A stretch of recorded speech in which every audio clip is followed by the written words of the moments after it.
perempuan. Man kharaja fi talabil ilmi fa huwa fi sabilillah hatta yarji'a. Barang siapa keluar dari rumah dengan tujuannya untuk apa? Untuk menuntut ilmu, mencari ilmu. Fa huwa fi sabilillah hatta yarji'a. Maka Allah Subhanahu wa taala akan memberikan ganjaran pahala. Bahkan cuma bukan hanya itu, bahkan Allah Subhanahu wa taala memberikan ampunan dari dia mulai berangkat hingga pulangnya. Ya Allah. Nih, tamu kita datangnya dari Sumur Batu. Dari Sumur Batu ya. Dari Sumur Batu, sumurnya ada batu. Datangnya aja ente niatnya silaturahim di tempat yang mulia ini bersama Ustazuna ya.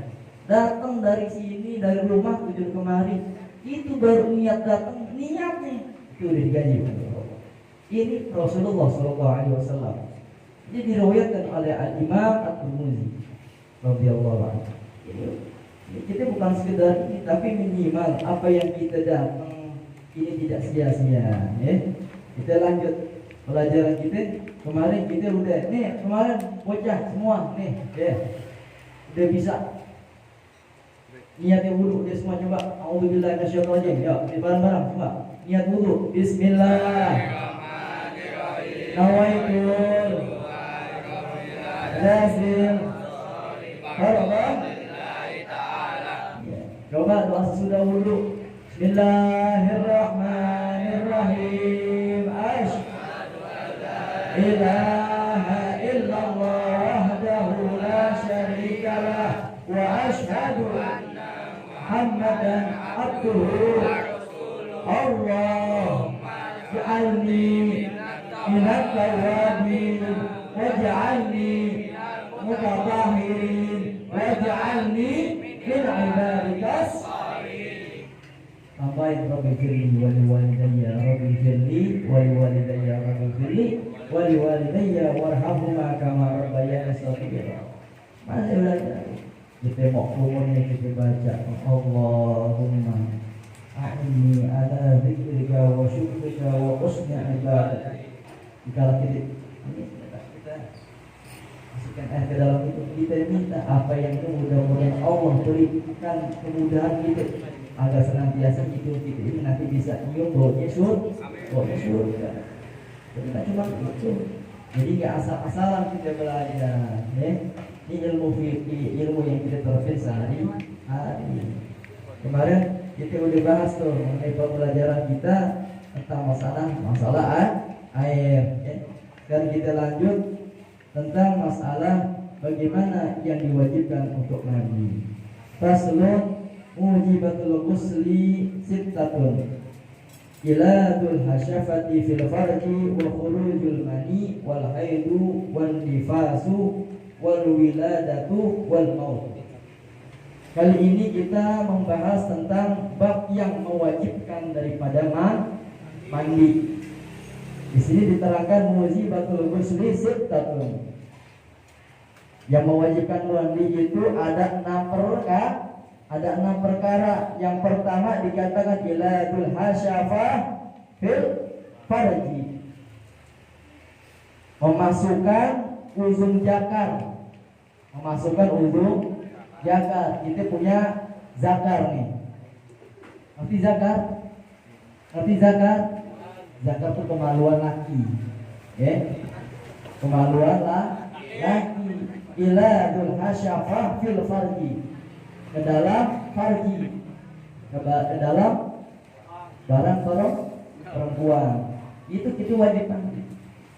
Keluar air, apa itu keluar air mani? Di fikih ini bukan membicarakan tentang masalah yang sifatnya jorok, bukan. Tapi kita harus tahu, karena hakikatnya namanya kita jadi orang laki dan juga anak perempuan ini harus yang namanya orang laki dan orang perempuan itu mengalami masa balik. Nah, kalau anak laki-laki itu balik, dikatakan balik itu seperti apa? Yang sudah mandi apa mimpi? Mandi. Jadi harus tahu. Dan juga dikatakan pula wal haidu, yang mewajibkan mandi itu orang yang haid, perempuan yang haid. Sudah ia haid wajib tuh untuk menjalankan atau melaksanakan mandi. Wan nifas, apa tuh nifas? Terus wal wiladah, orang yang melahirkan, sesudah melahirkan. Wal maut, dan orang yang mati, meninggal dunia, itu wajib dimandiin kalau orang mati. Jadi ada 6 perkara tuh. Yang pertama apa? Memasukkan uzur zakat ke dalam farji. Yang kedua keluar air mani. Yang ketiga tuh orang yang haid. Terus orang yang nifas. Terus orang yang perempuan yang melahirkan. Dan yang terakhir adalah orang yang meninggal. Ini kita harus tahu. Karena hakikatnya kalau kita nggak tahu jadinya wajib mandi apa ya? Jangan kita itu setelah kita ini akhirnya kita nggak ngerti. Ini kira-kira kita wajib mandi apa enggak ya? Katanya si Alfian ada nggak di Alfian? Ada. Agak ada. Oh, kata Ijun aja deh, Ijun. Kata Ijun, kalau wajib mandi, pokoknya udah kalau lo habis mimpi basah lo nggak usah mandi, karena nggak wajib. Nah, yang begini yang salah. Yang begini yang salah. Ini yang menjadi kesalahan. Karena kita harus tahu. Faslul furudul ghusli isnani. Al-awwal an-niyah wa ta'mimul badan bil ma'i. Ya. Kali ini kita menjelaskan tentang masalah fardhunya mandi. Fardhu mandi itu ada 2. Yang pertama an-niyatu, berniat. Ya, kita harus niat. Dan yang kedua membasahi seluruh badan kita dengan air. Itu harus ngalir airnya. Harus ngalir. Jangan sampai terutama yang sifatnya dekat kepeng, dekat selangkangan, itu harus diperhatiin tuh. Bodongnya bau, ya, hidung bodongnya bau, perhatiin dulu. Terus selangkangan pantat, ya, rapiin, jangan ente malah kentut ada airnya, harus perhatiin. Jadi yang sifatnya hadas besar dan hadas kecil jangan main-main, harus diperhatiin. Oleh karenanya kita kalau ini jangan sampai akhirnya kita cuma memperhatikan yang sifatnya muka kita perhatiin. Tapi kita ini harus perhatiin. Kita punya apa nih? Punya 2 telinga. Gimana air? Jangan sampai ini harus kebasuh semuanya. Harus kebasuh semuanya. Kita ada 2 lubang, kuping kita ada 2 lubang, bodong kita harus kita perhatiin, harus itu. Dan juga sela-sela kita, selangkangan kita itu mandi harus bersih, harus ngalir. Itu dia harus kita perhatiin.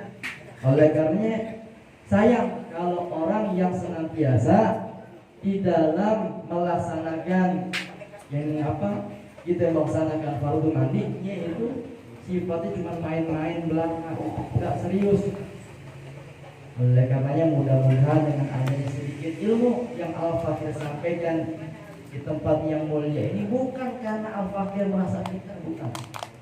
Di sini ada guru-guru kita, ada orang-orang tua kita semua.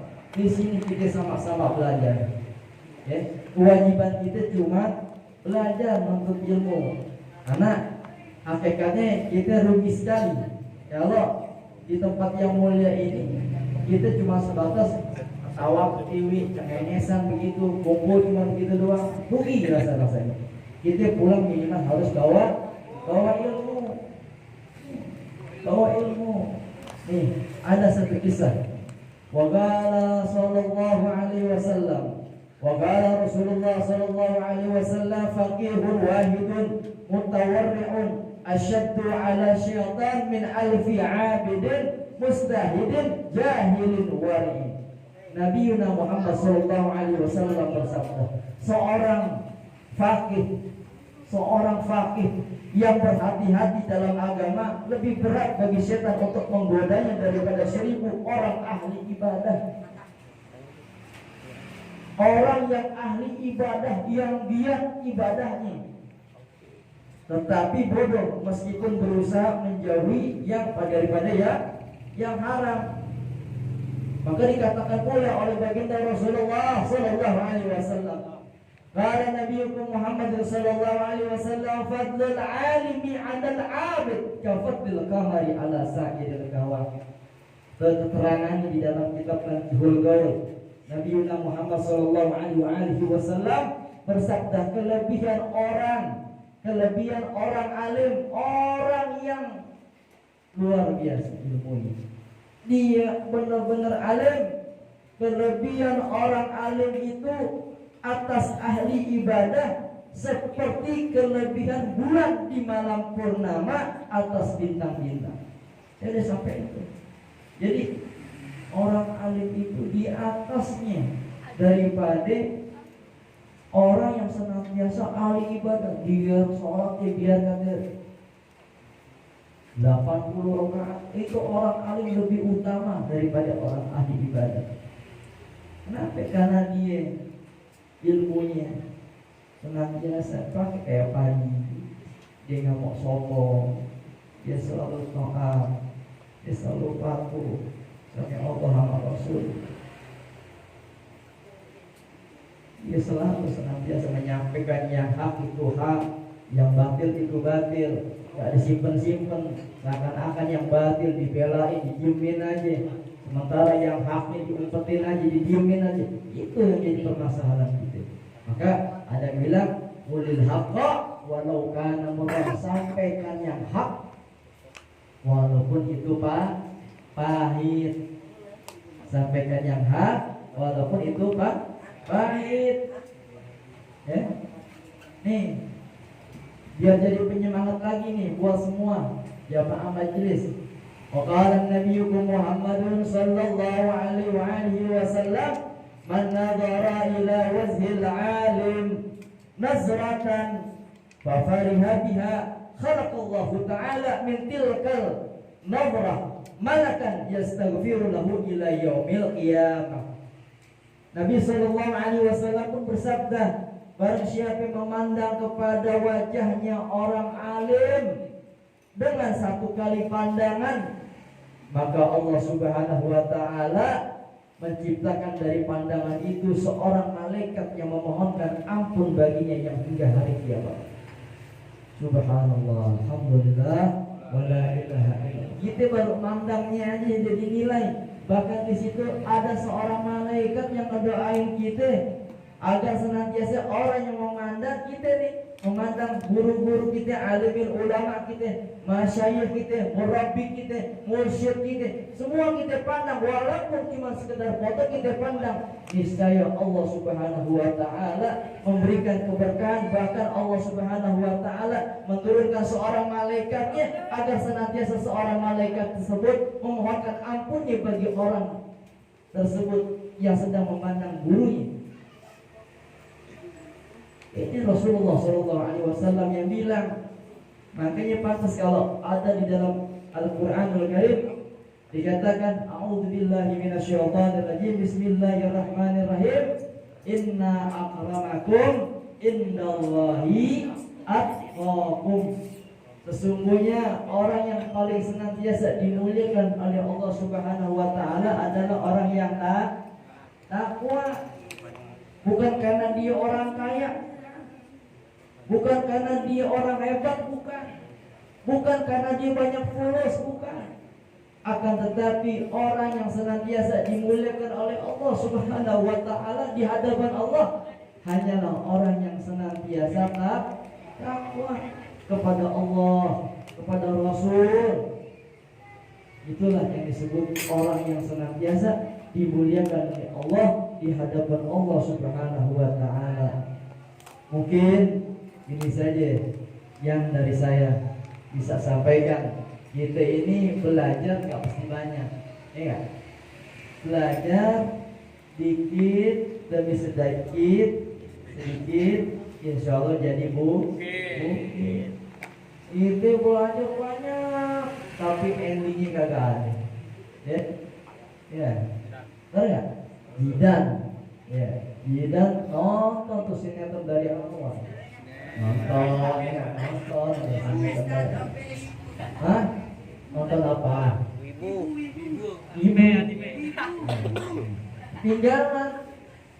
Ketinggalan dia nyesel. Akhirnya Jidan dengan ketinggalan juga dia kagak seneng, kagak nyambung. Apa yang ini akhirnya dengan adanya Jidan tersebut udah nonton ketinggalan. Semua orang itu kalau udah ketinggalan kegiatan, begitu pula datang di majelis ilmu. Kali ini kemarin kita udah bahas nih mengenai masalah air. Nah, air itu gimana nih? Nih air kita angkutan najis atau enggak? Air kita sudah mencapai 20 atau belum? Karena air yang dipakai untuk berwudu itu minimal harus mencapai 2 bulan. Sebagian kita dikatakan air 2 bulan itu mencapai 245 liter air. Kita harus tahu. Jangan sampai ditanya orang lain. Ya. Ini saja. Wallahu a'lam bishawab.